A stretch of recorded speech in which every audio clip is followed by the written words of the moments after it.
understand the operation as engineers we should be concerned with. For example, like production rate, quality issues, and all this. We should know the basics to do certain calculation and predictions. All right. Whenever you come across such a machine or you are involved in designing such machines. All right.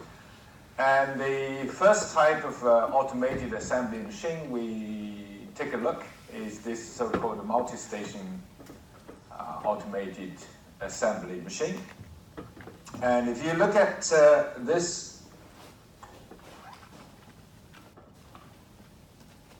the schematic diagram here, and this is the one, all right. And it consists of a number of stations. So at each station,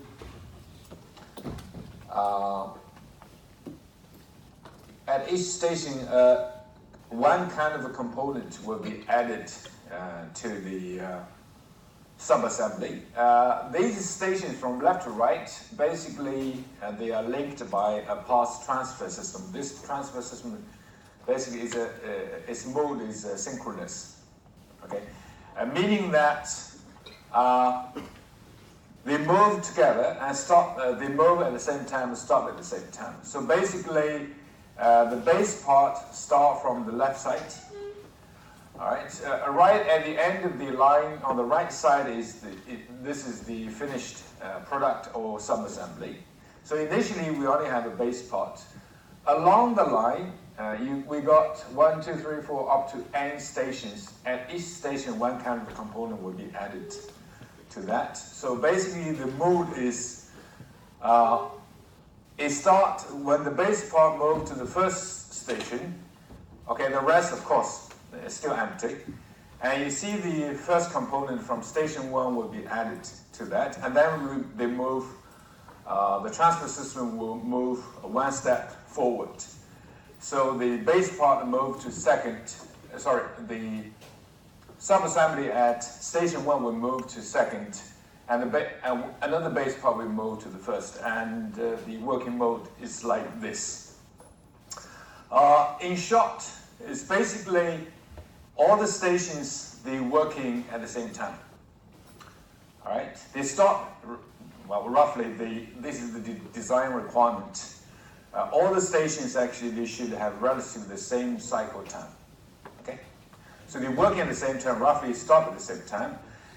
Well, you may ask, what if they don't have the same cycle time? Well, in that case, all the other stations, they need to wait for the slowest station to finish, and then move step forward. So that's why the cycle time roughly in the design stage would be, as a design requirement, they should have roughly the same cycle time. Okay, so this is roughly the general description of this machine. And let me show you, first I'll show you a graphic simulation of it, and then I'll show you some real examples for such machines. I have, let me see here. Okay. This is quite troublesome. Okay. And let me switch to the, all right, graphic simulation. All right. So in this particular case, we have 4 stations, right? Only 4 stations. The base part will enter actually from this side, and the finish, you can see there is a storage there actually at the right end, and we have 4 different kinds of components will be added to the base part. So eventually, let me show you. The first mode, ideal situation, right? So I said move, you can see it. Okay.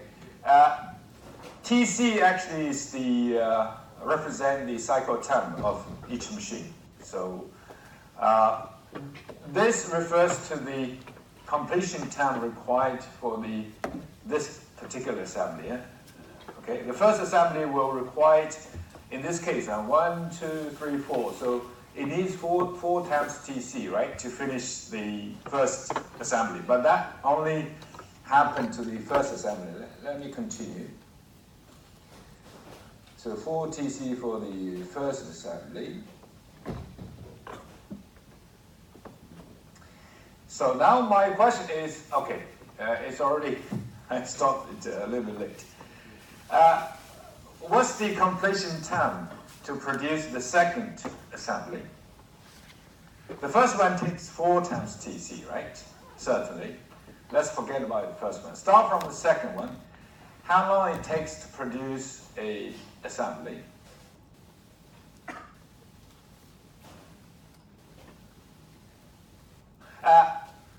Let me put it this way. What we can imagine, I can put a cover over the 4 stations. So we see only a single machine. This is a single machine. So my question is, after I accept for the first assembly, after the base part internet, how long I see it takes to see a complete assembly out? 1 TC. Right? Because basically starting from the second assembly, all the 4 stations, they work at the same time. Within 1 TC, 4 different components are actually added, of course, to different sub-assembly, or the base part. Okay, so that is the characteristic of the multi-station automated assembly machine. So basically, you will see that all the remaining, they are 1 TC. But in other words, the ideal cycle time for the whole machine equals to the cycle time of each station. Okay. No matter how many components you will be added to the to form the final assembly, and that will be the characteristic. In other words, multi-station machine, actually, the production rate is very high. Okay, it's very high. But that is certainly the ideal situation, right? Unfortunately, in practice, the actual production time, average production time per assembly, will not equal to TC. Normally should be larger than TC. Okay, definitely should be large. Reason is we are facing, even for the line, for the machines, for the stations feeding device, we are facing mechanical failure, right? We're also facing electrical failure. Okay. All right, unpredictable events like this. And even say, let's assume that the line was maintained very well, so ignore the chance of mechanical failure or electrical failure. There's one more factor, one more issue we cannot avoid, which is the quality of the parts at different stations. Okay, so this is the issue. And this issue, let's come back to this.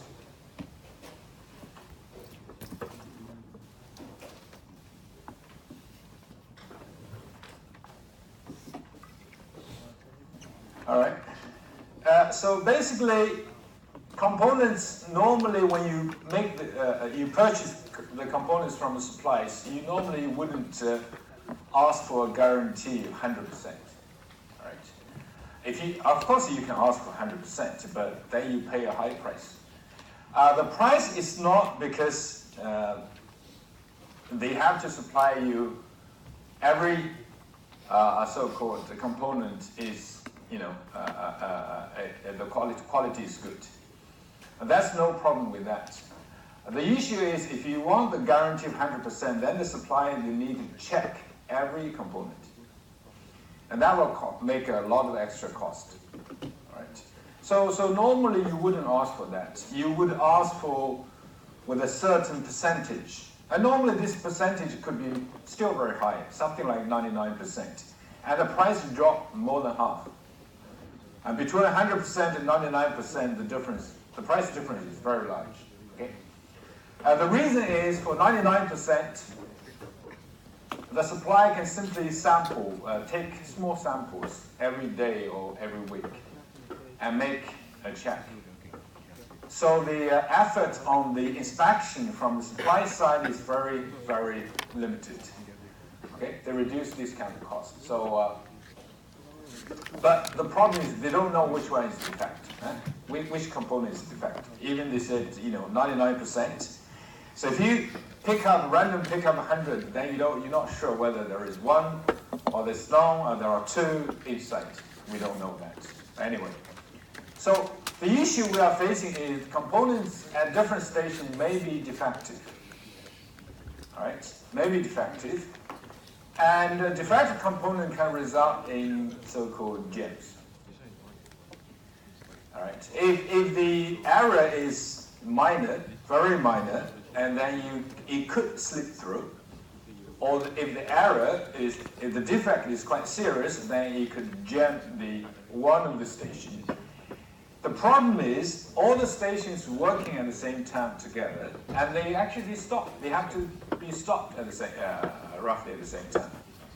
So if one station jammed, then the whole line, every station, all the other stations need to be stopped as well, until this jam is cleared. All right. So this issue. Defective components may cause actually two kinds of problems.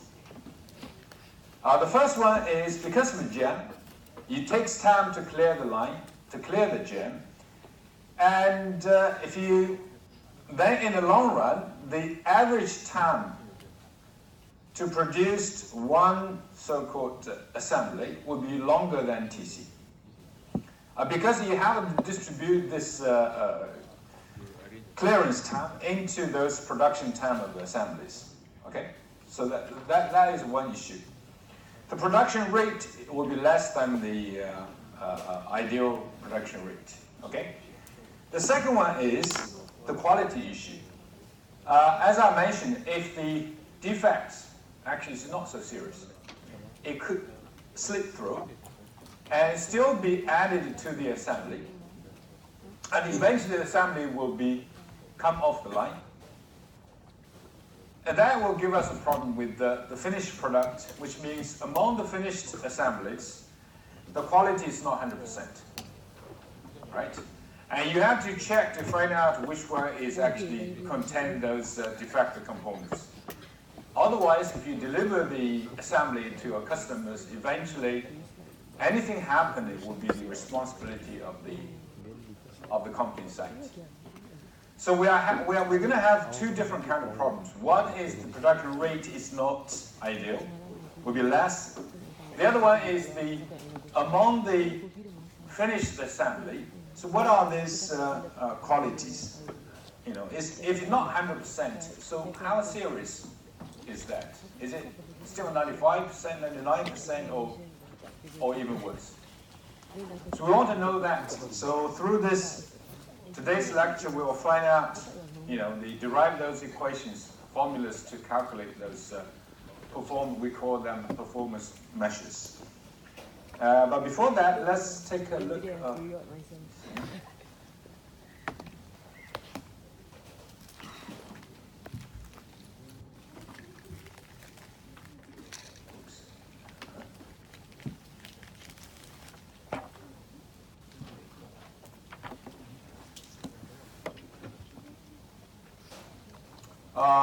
This is a video clip showing some real automated assembly machines, and you will see that for each station, and those basket type, based on the top, actually, those are the hoppers. Okay, so now you see the operation of this hopper and feeder, right?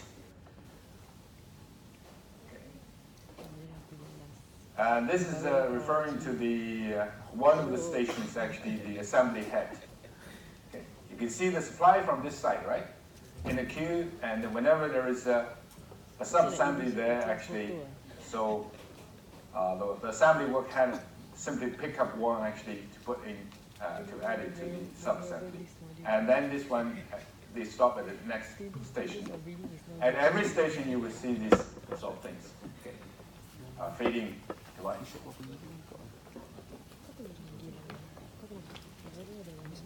Yeah, I think the rest are quite, in a way, quite similar. Okay, so stop this. Okay, so in this slide is a summary over what I just described. Because of this quality issues of the components at different stations, and performance measures, these will be affected. The first one is actual production rate. Certainly the actual production rate eventually wouldn't be a constant, right? It will be an average term, because we have to see, for a long while, based on observation, how many produced over a period of time, then we can come up with the average production rate. The other one is the proportion of good assembly among all the assemblies produced, which we use this term, we use yield of good assembly.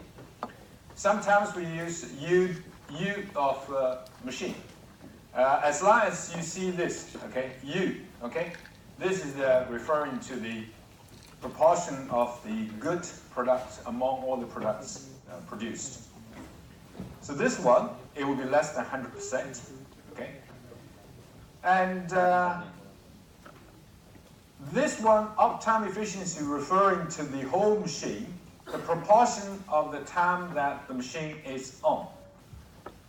Ideally, it will be 100%. It continues working, all right? But because there will be stoppage to clear the jams caused by the defective components, so uptime efficiency, the line efficiency wouldn't be 100%. Proportion of time the line is on, proportion of time the line is down, right? So this one we are also interested. The final one is this. Cost per good assembly, or even, we don't use this term, we remove this good word, the word good. Cost per assembly. A cost per assembly basically refers to cost of a good assembly, because you can't sell a known bad assembly to the customer. Eventually, all right. You need to take an inspection or run a test, operation test of the final assembly, find out which one is not satisfactory, and then just to remove it. So because of that, and the assembly, compared with the ideal situation, the cost per assembly should be increased, because the component cost of the bad assembly plus those operation costs to produce those bad assemblies should be shared by the good ones eventually. So this one we also interested. So these are roughly the performance measures. And under this situation already, let me show you again with the animation, the simulation. I have two different modes. Oops.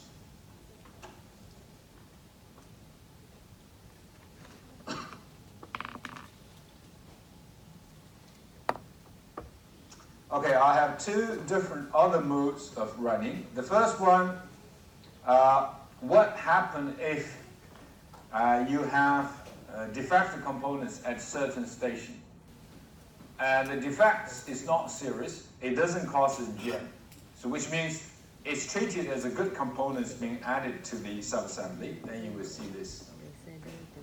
This is the first scenario.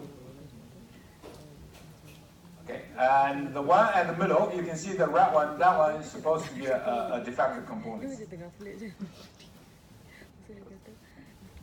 So this one slips through, and the final assembly will contain one so-called defective components. And there could be some assemblies containing more than one. Okay, but assembly containing at least one defect components will be called a bad assembly. So this is the first scenario. The second one, if the defect is very serious, okay. Again, this one happens, the defect components at the fourth station there, okay.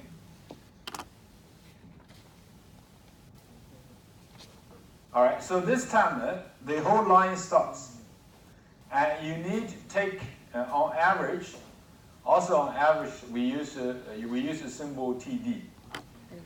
On average, a certain amount of time to clear the jam. At the same time, all the other stations, they also need to wait. Okay, they also need to wait. So this is the second possibility.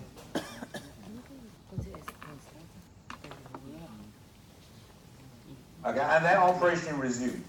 So between this, there are two different scenarios. One actually, the defect is minor, slips through to be added to the assembly. In that case, the line does not stop.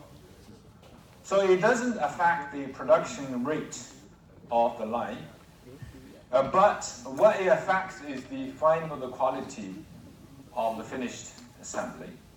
The other scenario is the defect is serious, so it causes jam.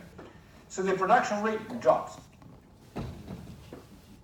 But the good part of it, of this event, is this defect component is not actually added to the assembly. So it does not cause a quality issue problem with the finished assembly. Okay.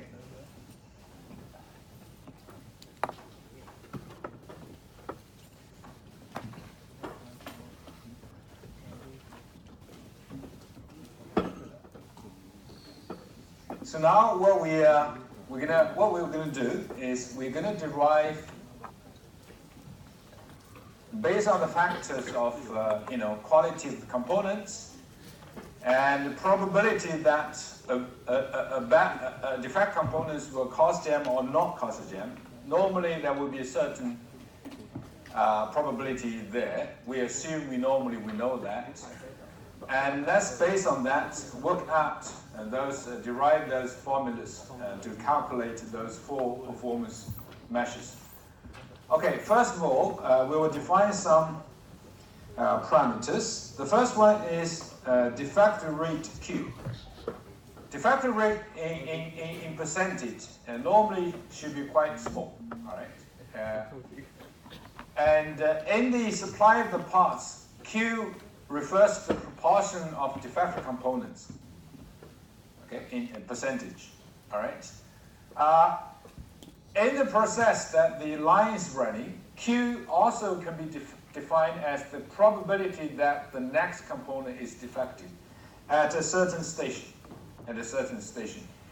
And because normally we would have a quite number of stations on the for the automated assembly machine, and we use for different station Q might be different. So we have a QI here, refers to station I. The defect rate is QI. The other parameter is, at a certain station, a defective part may or may not cause a jam. As I mentioned, if it's not serious, then it might not cause a jam. If it's serious, then it causes a jam. So the probability that a defect will cause a jam is, we use M. Okay? M should be, of course, between 0 and 1. For example, 50% it will cause jam, 50% it does not. So, 0.5. So 1 minus M means the probability that a defect components will not cause a jam. Okay? So we have, basically, for each station we will have a Q and we have an M. Q is the defective component rate, and M is the probability that a defect will cause a jam. Okay? For station I, we use QI, MI, okay, to refer to it. Now, let's first focus on this. Let me see.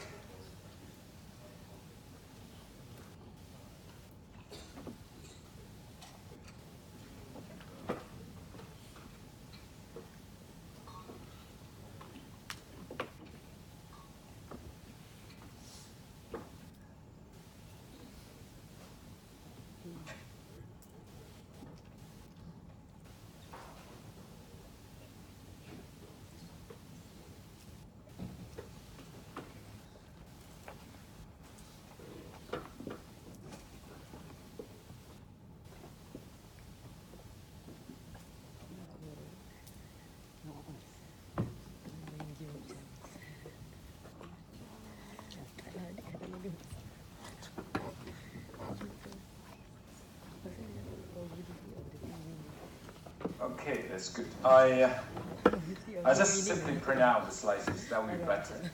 I don't need to refer to this, and you can refer to your slides. Okay, now let's derive the formula to so-called to calculate those performance measures. The first one, first of all, if you look at a single station, station I, at each station, at station I, when the fader attempt to fader components and the assembly device, the workhead, attempt to join it to the existing assembly, there are totally 3 events, possible events. Totally 3. At station I, at any moment, when the pass fader the components and the assembly head try to fix it to the assembly, these 3 events, there are totally 3 possible events. And the first one, this one actually should be the first one. Okay, this one is the component is not defective; it's a good component. So, with a probability of 1 minus q, 1 minus qi, and this one will not cause any problem. Okay, it takes time tc to finish. Insert it to the subassembly. The second one could be this. The component is defective and it causes a station jam. The defective rate is Qi. Probability that a defective component will cause jam is Mi. So the probability for the for event 1 would be Mi times Qi, right? And very small, right? It's a very small term. Okay, the final event is the component is defective but does not cause any jam. Probability for this event is 1 minus Qi, bracket times Qi, right?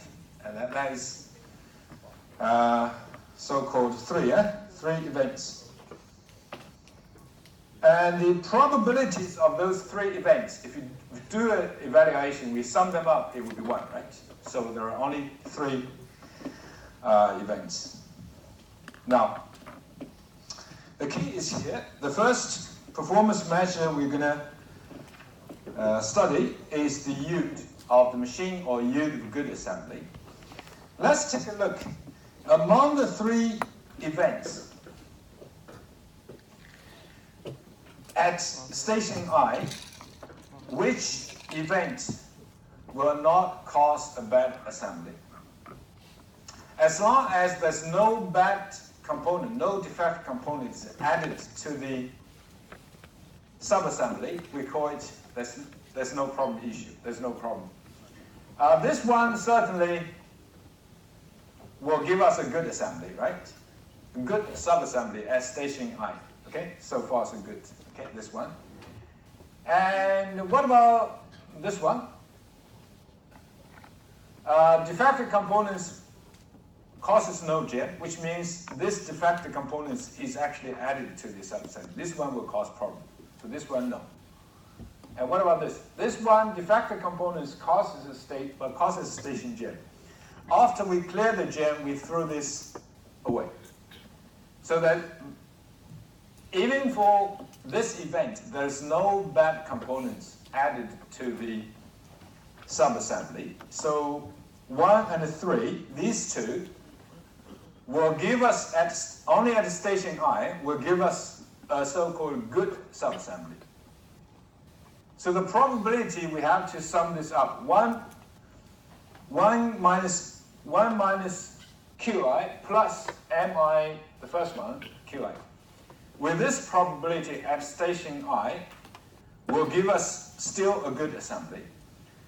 To make sure we get a good assembly at the end of the line, we have to make sure at every station, from station 1 to station I, we have this situation. There's no bad components added to it. So the equation is out, okay? At station I, the sum of these two terms, 1 minus the two terms, 1 is this. 1 is this, okay? The sum of these two terms represent the probability that de facto components will not be added at station I, which means with this probability, we still have a good assembly after station I. Right?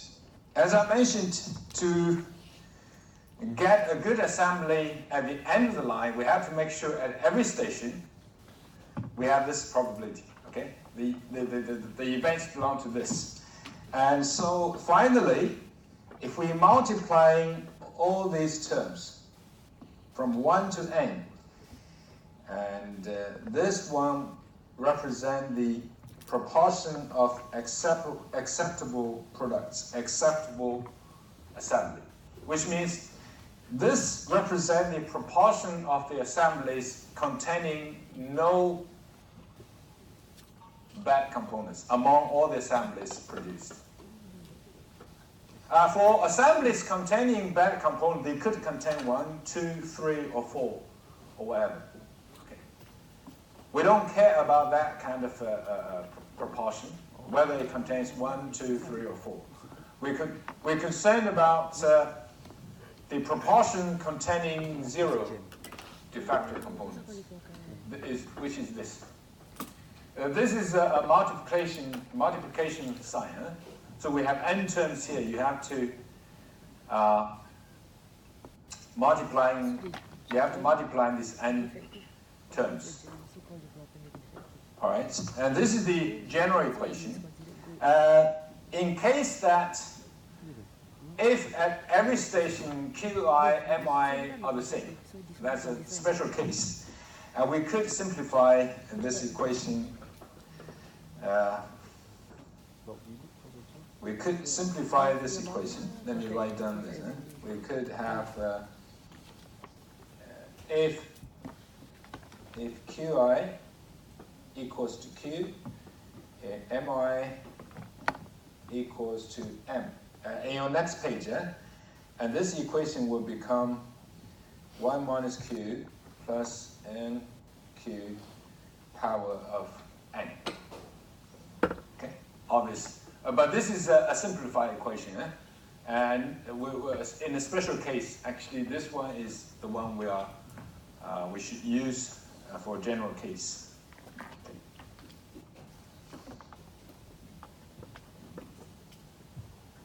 Okay.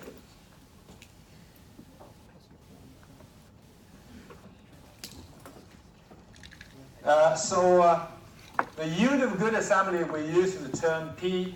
AP there, and of course, once we have the proportion of good assembly, then of course we also have the proportion of bad assembly. We use the term PQP. We use the term PQP here. This.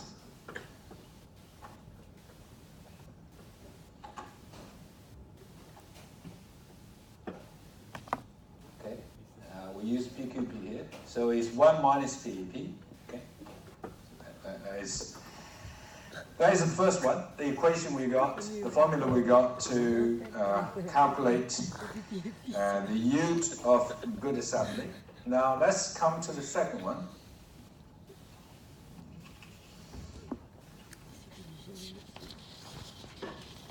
Okay, let's come to the second one. Production rate. Ideal production rate we use we use RC. Remember the pass filling device. Pass filling device actually is used to serve a station. So the station's TC is equivalent to the pass filling device TC and RTC. This is the ideal situation. Okay, TC cycle time. Ideal cycle time, RC is the cycle rate. And now, because there will be so-called GEM, because of the de facto components. And we have another term we should have referring that, corresponding to TC, we actually, in the actual situation, we have TP. Okay? TP is the average average production time per assembly. It should be TP should be larger than TC. And corresponding to RC, we have RP, the average production rate per unit time. Okay? So this RP should be less than RC. So what are the equations for this? Of course, eventually it will be RP equals to the reciprocal of TP. I mean, this is the relationship. But we need to find the formula actually to calculate TP. Okay, what's the relationship between TP and TC? Okay, now, again, to produce each assembly, okay, and this sub-assembly will go through station 1, 2, 3, 4 until A, and then it's finished. Okay, ideal time is TC, right? Ideal time is TC. But what we do is we have to consider the probability or the frequency of a stoppage at each station, and added the time factor, and this will cause the extra time element to TC. Okay, and to do that, we are assuming that each station gen result in machine downtime occurrence. The frequency of downtime occurrence per cycle. First one, this one, there's a skip here. For station I, downtime occurrence, this is MIQI, right? Frequency of downtime occurrence per cycle at station I. As I mentioned, we have n stations. And this one will cause the extra time element MIQI times what? TD, the average downtime. This extra element at station I. We have so many stations, and we have n stations, so we have to add this up. The overall frequency of downtime occurrence, actually, we should sum this up, okay, from 1 to n. So MIQI, we have n terms here. And eventually, for the average production time per assembly, which is TP, and that will be, initially is TC, and this is that represent the extra elements.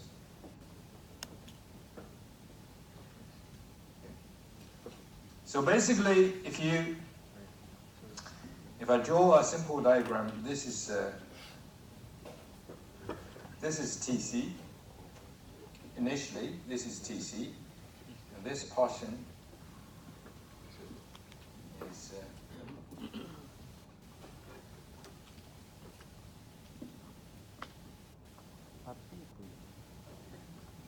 I could use a bracket here.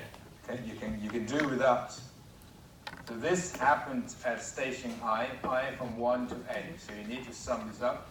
Outside this is for every down occurrence, okay, machine breakdown occurrence, it takes TD. So this represents this extra time factor, okay, originally to the ideal cycle time TC.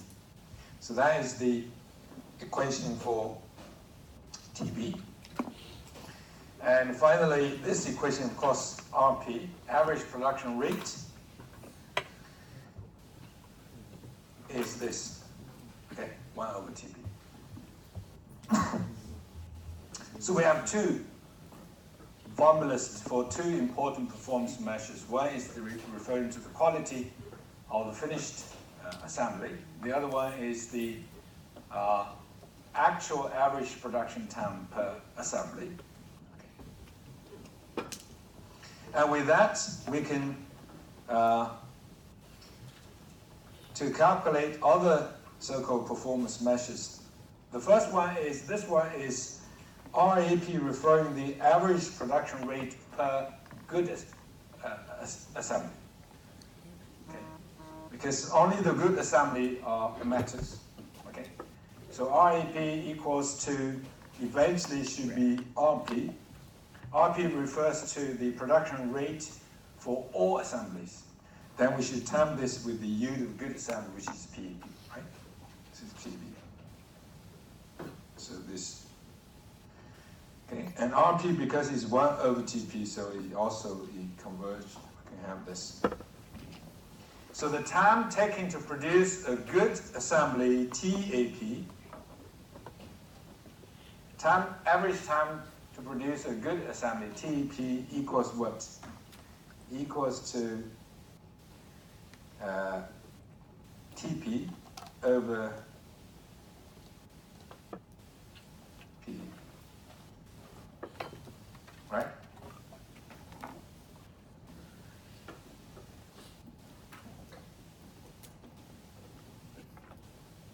Which means the time to produce a good assembly is longer than the time to produce, any assembly. Okay. So we have that in this relation as well. Okay. Now, the third performance measure, important one, as I mentioned, line efficiency. Line efficiency, if we come down to, right, to produce this refers to the whole amount TP, refers to the time to produce so-called one assembly. Okay, and the whole production process is formed by many, many TPs, right? So during this period of time, this TC, amount of the time, the line is on. This portion, the hatched portion, actually, the line is done, right? Right. So that's why, in terms of the proportion of the time that the line is on, we have E equals to TC over TP, right? This is the one we call it uptime efficiency. Okay, E. Okay, uptime efficiency. So the proportion of the downtime certainly should be 1 minus E. Okay. This is a number 3, performance measure number 3.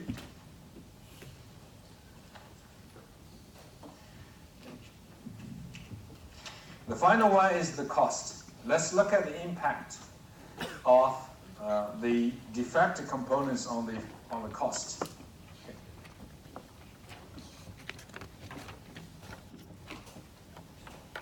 The cost of so-called good assembly. First of all, for any assembly, if we randomly pick up any assembly, if we treat all the assemblies as the same, the cost would be, first of all, that would be material cost. Material cost is formed by the cost of the base part and cost of all the components.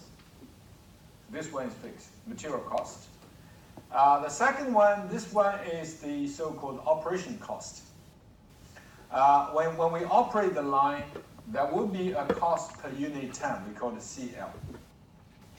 For example, cost per minute or cost per hour to operate the line. So certainly include the normal operation and also the clearance as well. So roughly we have this. And this one times TP. This is the time taken to produce one assembly. So this portion CL times TP is the operation cost for one assembly. The second part. Number 3, this one CT. T stands for tooling. So there are some, on the line, there are some disposal toolings. So after, let's say, a few hundreds or a few thousands of assembly, then you need to just throw them away. So these disposal tooling costs eventually will be distributed evenly to all the assemblies produced. We call it the CT. Okay. So normally, these are actually estimated, and this one we can get the accurate from, based on the price you purchase all the base part or all the components, right? So this represents randomly among all the assemblies produced on each assembly, this is the cost. Right. But again, as I mentioned, we can only count on the good assemblies. So the cost would be increased, divided by this proportion of good assembly, which means these costs can only be shared by good assemblies. So this is the equation CPC, actually the cost of per good assembly. And again, because of the defect components, this one less than 100%, less than 1. So overall, the cost for the good assemblies will be increased eventually. Right?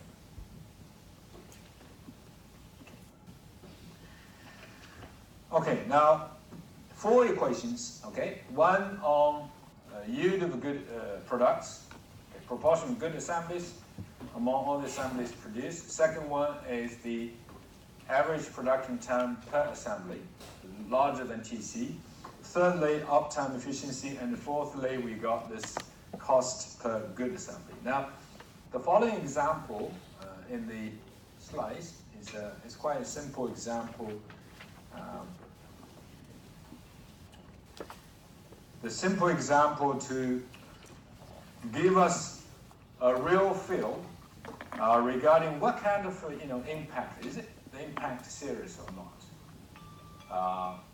The impact of those de facto rates, okay, on those performance measures. Now let's take a look through the example. In this example is a 10-station assembly machine, certainly a multi-station machine. N equals 10. Ideal cycle time is 6 seconds. And a fraction de facto rate at each of the 10 station Q 0.01. So Q the same for each of the 10 stations. Okay. 0.01, which means for every station the components, the quality, the good ones actually proportion is 99%, which is reasonably high already, right?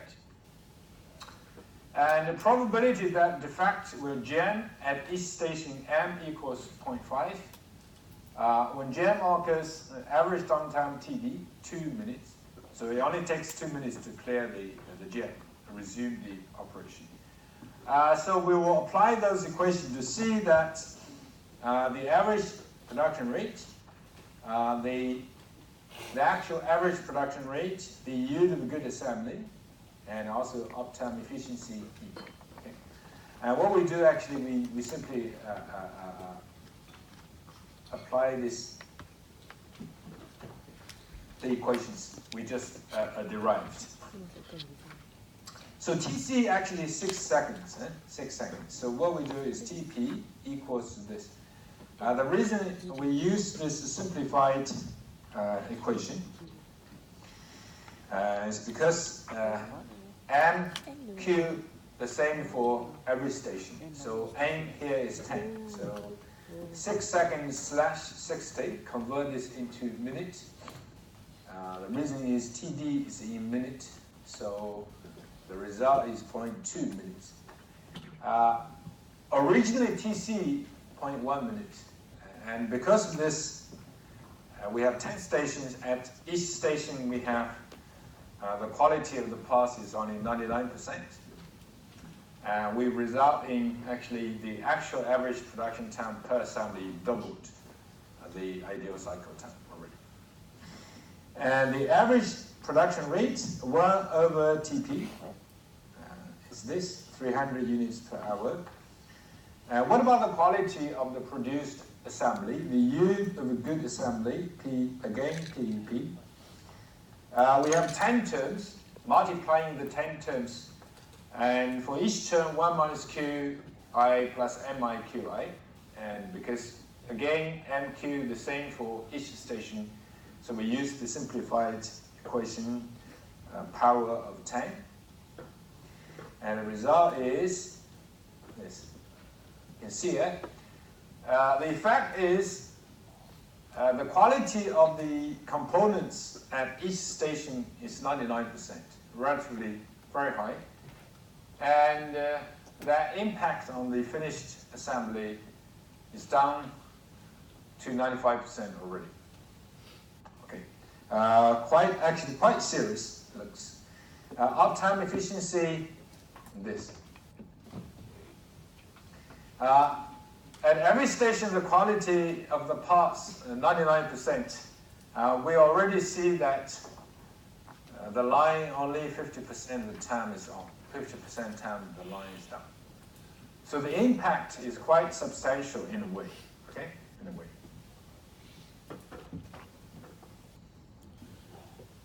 Okay. And the following example.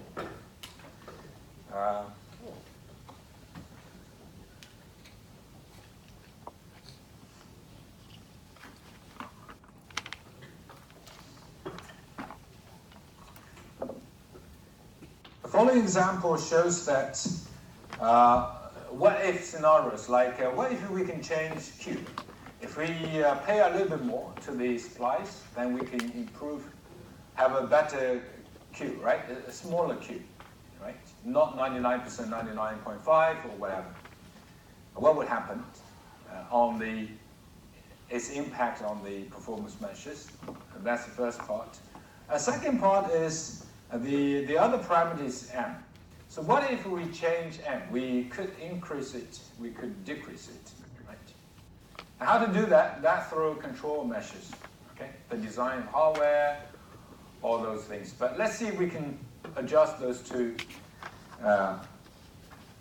variables or parameters and see their impact on the, this is a Q, this is M.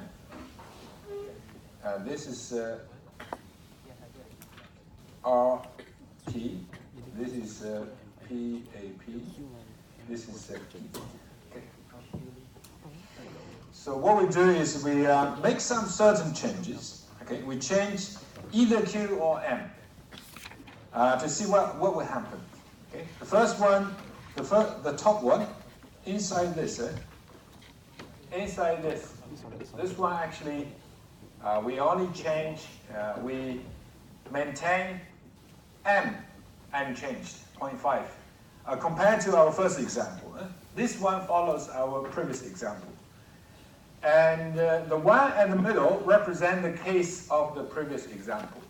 So Q is 0.01, M 0.5, so we got production rate 300 per hour, PEP 95%, and uptime efficiency 50. So that was the case of the previous one. So what we do here, on one hand, we reduce Q to the extreme, to 0, which means 100% are good components at every station. So the other one, we increase Q from 0.01 to 0.02, which means we pay slightly less in terms of the price of the part, from asking for the quality of the parts from 99% to 98% only. So what would happen? So now, the first case is quite straightforward. If Q is 0, everything back to the ideal situation, right? TP equals to TC. RP equals to RC. And because there will be no breakdown, it doesn't really matter what M is, because there's no defective components. The yield of good assembly 100%, right? And line efficiency 100%. So that one is no problem. Okay. If we increase Q, okay, or reduce the quality of the components from 1% to 2%, let's take a look. Average production rate per assembly, average production rate of assembly from 300 to down to 200. And certainly because Q increased, the breakdown, the chances to break down, okay, to jam the machine also increased. So down from 300 to 200, and also because the Q is increased, let's see PEP, the yield of good assembly down from 95% to 90%, 9044. You can do the calculation by yourself. And finally, uptime efficiency from 50% to 33%. 1/3 of the time, only 1/3 of the time the machine is on. 2/3 of the time the machine is done. And here we're only talking about 98%. 98% in a normal perspective will feel not bad, right? But it's quite serious already. So that is the situation. The conclusion is here. As the defect rate increases, all three performance measures suffer, getting worse. Okay, that's obvious. Okay, so if you pay less, you will have this kind of consequences. The second part, this part, okay, let me draw a line here. The second half shows that Q remain unchanged, 0.1. We actually, this is the original. Again, the middle one is the original case. Is the original case, and we adjusted M from 0.5 to 0.2 here, and from 0.5 to 0.8 here at the bottom case. Now let's take a look. When M is reduced from 0.5 to 0.2, we find that production rate increased from 300 to 429. Why is that? With a smaller M, which means the chance for a defective part to jam the machine also decreased. A less chance of breakdown, jam. So that's why production rate certainly is higher. And uptime efficiency certainly also increased from 50 to 71%. Okay. But there's one interesting part is regarding this PAP, the proportion of good assembly produced. If you have less, for the same amount of defect components, if you have less jam, which means you have more defective components added to the assembly. So among all the assemblies produced, certainly this one should be worse. And it's proved, it's 92% from 95 to 92%. Okay. So that is the situation with so-called reducing M. What if we increase M from 0.5 to 0.8? From 0.5 to 0.8, for the same amount of defective components, we would expect more jams. More jams and production rate down. More jams. TP getting larger, so RP getting smaller. Okay, that is obvious. From 300 to 231. And because for the same amount of defective components, we got less now, more jam, less added to the assembly. So this one, yield, PEP actually increased to 98%. Okay, that we can explain this. And more breakdown, certainly uptime efficiency also goes down. Okay, so the part, the fact actually, the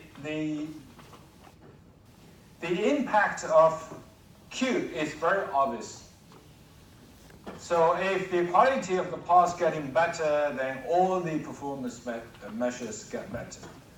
But the impact of M is not that straightforward. Okay.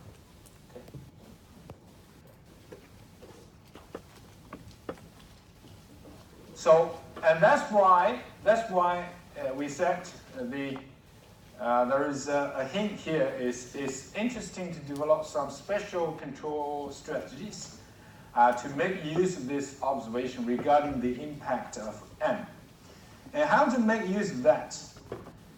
We could, by adjusting the control measures, we could actually increase m to extreme or reduce m to extreme.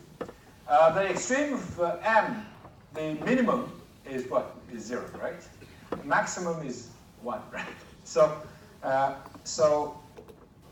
on those machines, we could have two very special extreme control measures.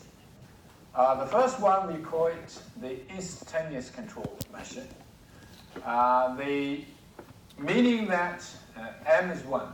So whenever there is a defect occurs and the machine stops.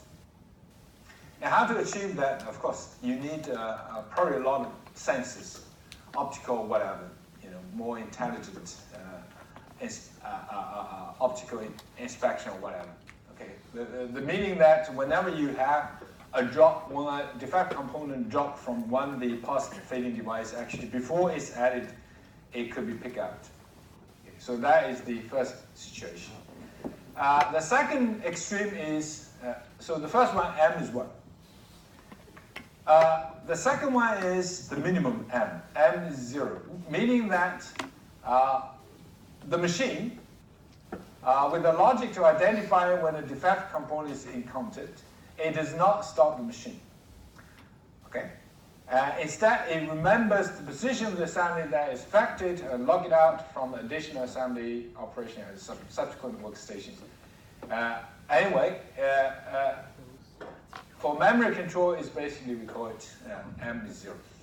In reality, of course, it's not that easy to achieve this extreme. You could increase it, or you could reduce it to a certain level, but not necessarily you can achieve so-called the real extreme. Okay.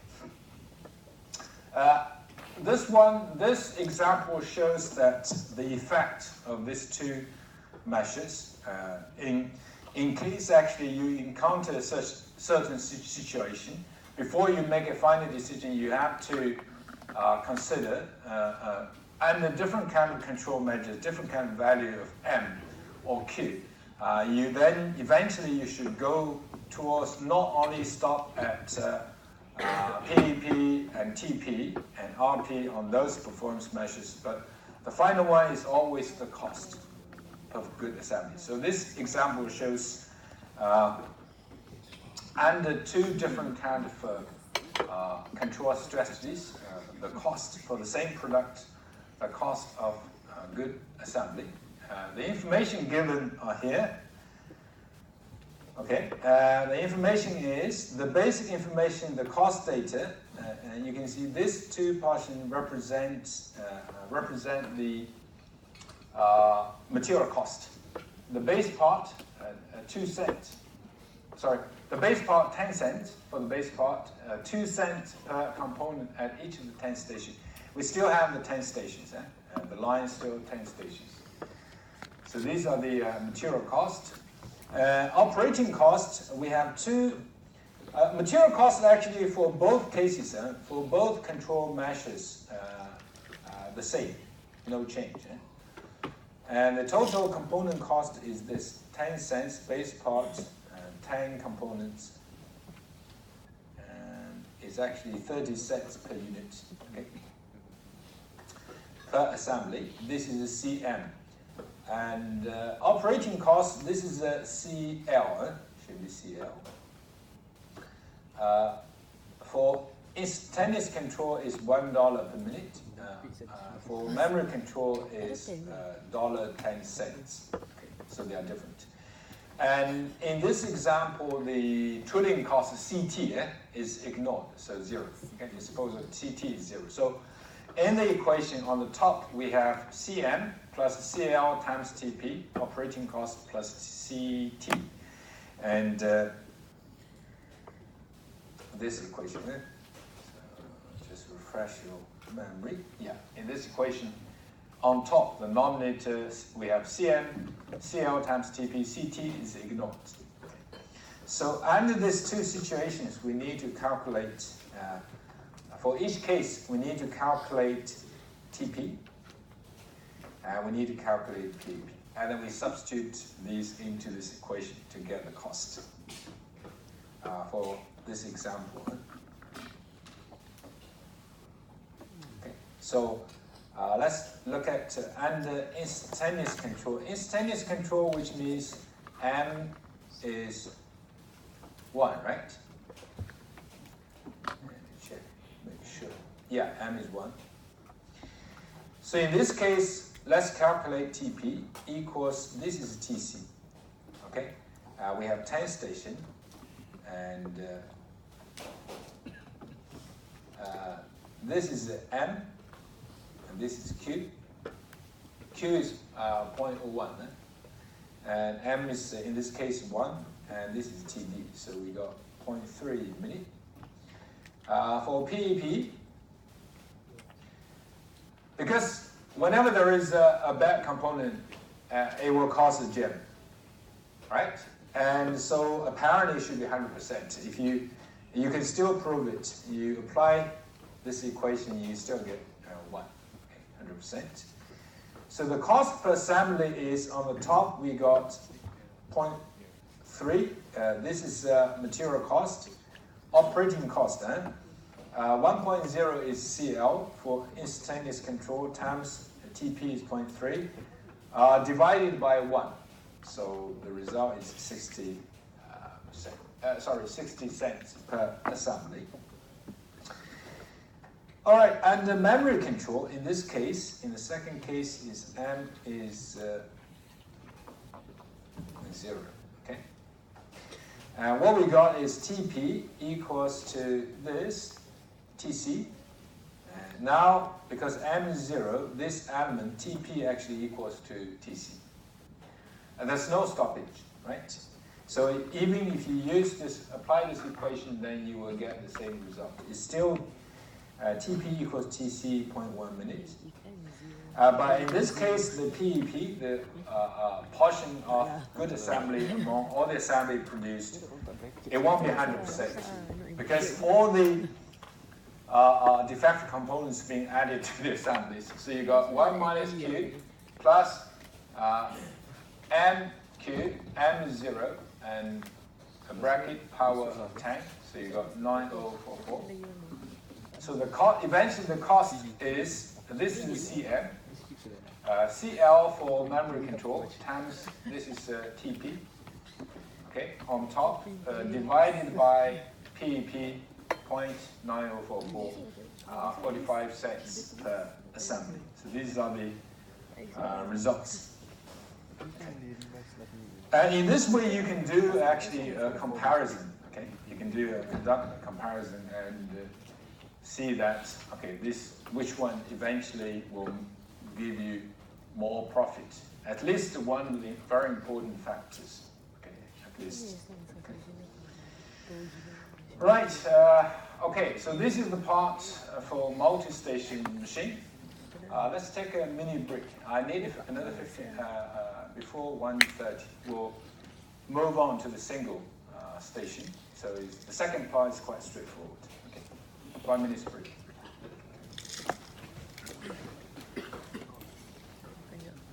Makan dulu.